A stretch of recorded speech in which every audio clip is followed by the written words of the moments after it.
Y para profundizar sobre los 4 años de gobierno del presidente López Obrador, que se cumplen este 1 de julio, saludo al escritor y periodista Pedro Miguel, a quien le agradezco muchísimo esta entrevista para Canal 14. Bienvenido, Pedro Miguel. Claudia, ¿cómo estás? Buenas noches. Muy buenas noches. Bueno, pues se cumplen ya 4 años de este proyecto de la Cuarta Transformación. ¿Cómo nos encontramos en este momento? ¿Sería una revolución o sería un cambio? Lo digo por el mensaje en Twitter que usted escribió. ¿Por qué lo considera como una revolución? Porque estamos haciendo un cambio en la política, en la economía, en la sociedad, en la ética. Generalizado. No hay un ámbito de la vida nacional que no se esté moviendo, que no se esté transformando. Normalmente cuando hablamos de revolución nos viene a la mente la idea de guerra, de combates, de balazos, de asaltos a las instituciones, y creo que hemos revolucionado las revoluciones porque esto lo estamos haciendo a partir de una insurrección popular, pacífica, democrática. El 1 de julio de 2018, hoy hace 4 años, el pueblo de México se alzó en urnas. No fue una elección, no se fue a las urnas para elegir entre uno y otro, se fue a las urnas para deponer un régimen oligárquico, odioso, criminal y corrupto, que estaba asfixiando y destruyendo al país. Y a raíz de esa insurrección pacífica, instauramos 5 meses después, el 1 de diciembre, un gobierno revolucionario que pues ha movido toda la institucionalidad, que ha movido el marco legal, que ha movido las formas de hacer política, que ha movido las formas de dirigir el presupuesto, que ha transformado radicalmente la política exterior o que ha rescatado las mejores tradiciones de la política exterior mexicana y las ha dinamizado y redignificado. Un gobierno que reorientó el interés nacional que estaba, o el interés gubernamental que estaba puesto en generar beneficios para los grandes capitales, particularmente los financieros y los delictivos, nos reorientó al bienestar general de la población. Como lo dijo hoy el presidente López Obrador, bueno, hay 80 millones de mexicanas y mexicanos que están recibiendo dinero del presupuesto. Esto es un acto elemental de justicia, sobre todo si consideramos el gran saqueo de que fue víctima esa población, el gran robo, que se expresa pues en una cifra tremenda. En 2018 el poder adquisitivo del salario mínimo había retrocedido a niveles de 1934. De ese tamaño es el robo. Usted ayudó al presidente López Obrador a escribir su libro A mitad del camino y ahora nos encontramos ya en la segunda etapa de este sexenio. ¿Cuáles son los retos que tenemos por delante? Consolidar, avanzar, extender y profundizar esta transformación. Por ejemplo, tenemos que avanzar en la transformación de las formas políticas, del régimen de partidos, que es uno de los rezagos importantes y una de las paradojas de esta revolución del nuevo tipo, pacífica, electoral, democrática y cívica, que pues es una revolución que no se hizo borrando de un plumazo las reglas del juego del régimen derrocado, sino que se hizo jugando en esas reglas. De modo que hoy de alguna manera estamos atrapados en un tejido institucional, legal, que es muy dañino, que ancla al país a formas de democracia oligárquica, a un régimen de partidos que funciona con dinero, que impulsa a los partidos a despolitizarse y a operar como administradores de presupuestos y a olvidar los programas, las propuestas, las iniciativas, las ideologías. Bueno, esto es un gran desafío inmediato que tenemos. tenemos el desafío de descentralizar la vida pública del país, que sigue estando concentrada en esta ciudad capital. Tenemos el desafío de avanzar de manera sostenida en el combate a la inseguridad y en la construcción de la paz. Esto va junto con pegado, es decir, no puede haber seguridad pública si no se reconstituye el tejido social, si no se avanza en la transformación, en la revolución de las conciencias.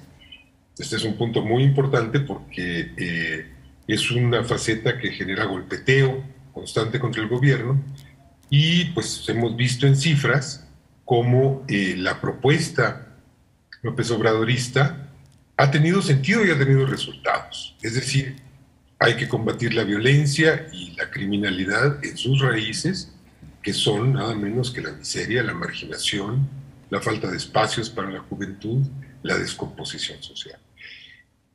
En esto pues tenemos que avanzar ahora, y creo que también tendremos que empezar a pensar muy pronto en lo que se va a hacer en el país entre 2024 y 2030 y presentar una propuesta a la sociedad de por dónde va a seguir avanzando esta transformación, esta revolución. Y bueno, hablando justamente acerca de los ataques de los que ha sido blanco el presidente, las críticas que han sido fuertes, han sido intensas y han sido uniformes por parte de los medios tradicionales de comunicación, porque a pesar de toda esta maquinaria que se ha estado gestando, el presidente sigue teniendo un alto nivel de popularidad. Ya veíamos la estimación del Financial Times, que considera que tiene 60% de popularidad, incluso lo considera como el segundo presidente más popular del mundo, solamente detrás del primer ministro de India, Narendra Modi. Bueno, por una razón muy sencilla, porque no son críticas, son mentiras.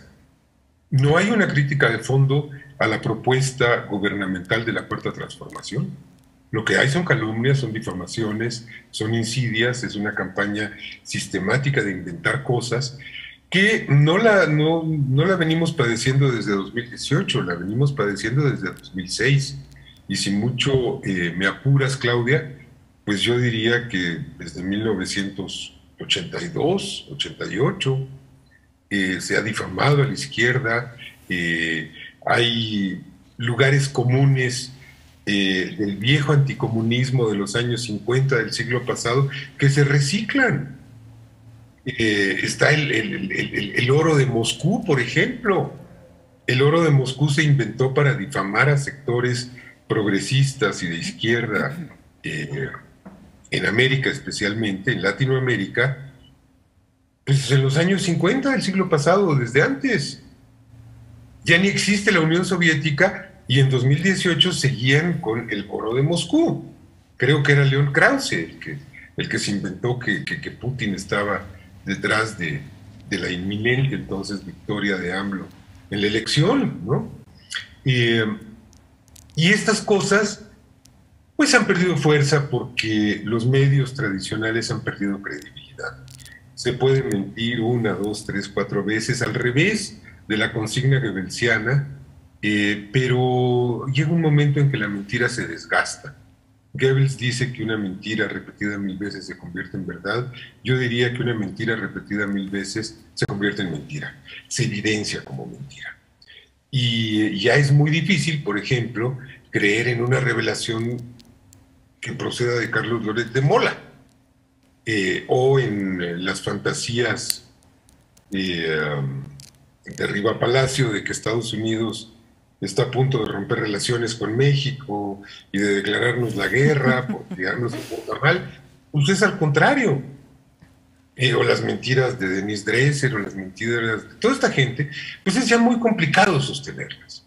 La gente ya no las cree, y no las cree por dos razones. Porque hubo una revolución tecnológica que obligó a los medios a competir con instancias menos formales de la información, de las redes sociales, etcétera. Y por otra parte, porque hubo una revolución de las conciencias. Ya en una primera fase, si algo se logró entre 2006 y 2018, fue explicar al conjunto de la población, a la gran mayoría de la población, que existe un régimen oligárquico. Esto no es una teoría de la conspiración, que existía un régimen oligárquico que había secuestrado a las instituciones y uno de cuyos pilares eran los medios informativos. Pedro Miguel, sí, adelante, perdón.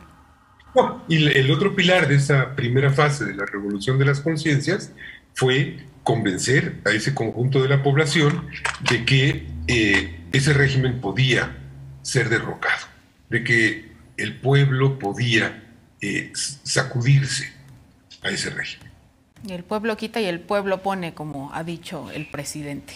Y justamente hablando de la sucesión presidencial, ya inició en Morena este proceso. ¿Cómo nos vemos de aquí al 2024 y cuál sería el principal desafío al respecto?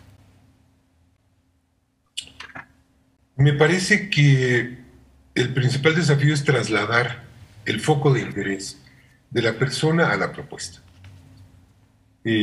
Cuando pensamos en nombres propios, en caras, en individuos, se empieza a desvirtuar el sentido de la política, porque lo importante no es el quién, sino el qué. Lo importante no es cómo se llama, sino qué está proponiendo hacer.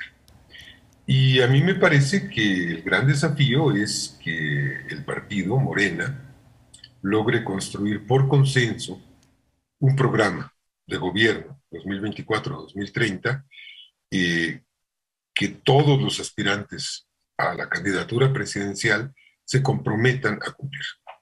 De esa manera sacamos el factor personal, porque pues hay una cosa que es muy clara, que es que un liderazgo como el de Andrés Manuel no lo va a reemplazar ninguna persona.